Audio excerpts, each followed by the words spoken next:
Nice opportunity for you guys to bounce back coming off a tough loss with the first divisional showdown Thursday night. Yeah, man. I think this team is hungry.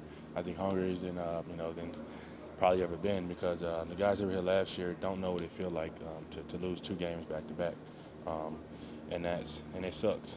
But I think we have to be the ones to do something about it to get that feeling out of our stomach. And good thing we get to go play on Thursday. It's a game, first game of the week 6, and we're excited about it. What are the pros and cons of the fact that it is a short turnaround, that you're 5 days later, you're right back on the field playing again? I mean, as we all know that, I mean, we just played on Sunday, and you just got to turn around and play a couple days later. So I think the biggest thing about it is, it's mental. And the guys that's been around the league, been around the league on this team know what to do in order when it comes to preparing for a Thursday night game. You got to make sure your body's right, and just be able to take that that quick turnaround and game plan and transfer it like fast. As one of the leaders and best player on the defensive side of the ball, do you feel like you have to put more on yourself? As you said, guys who weren't here last year don't know what it's like to lose 2 in a row. No, we just gotta stop beating ourselves. We just gotta stop. We just gotta just be us. And it's gonna happen.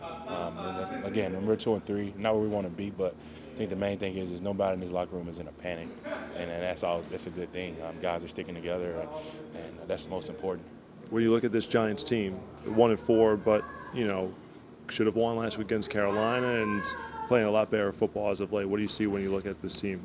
I mean, it's obviously I think the biggest thing is we'll see a totally different Giants team come on Thursday because number one is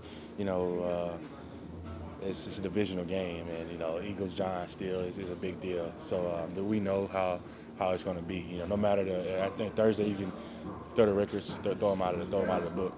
Now, from a schematic standpoint and the talent that you're seeing on this offensive side of the ball, adding Saquon Barkley into the mix, how different is the offense than the one that you faced last year? I mean, he's a good running back. I think.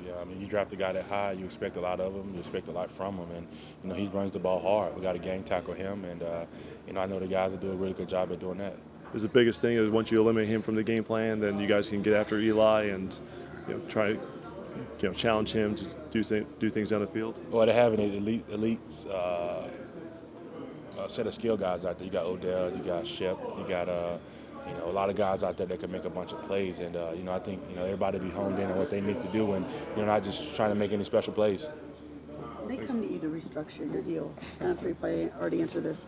It just said, anything for the team. Like, how does that process work?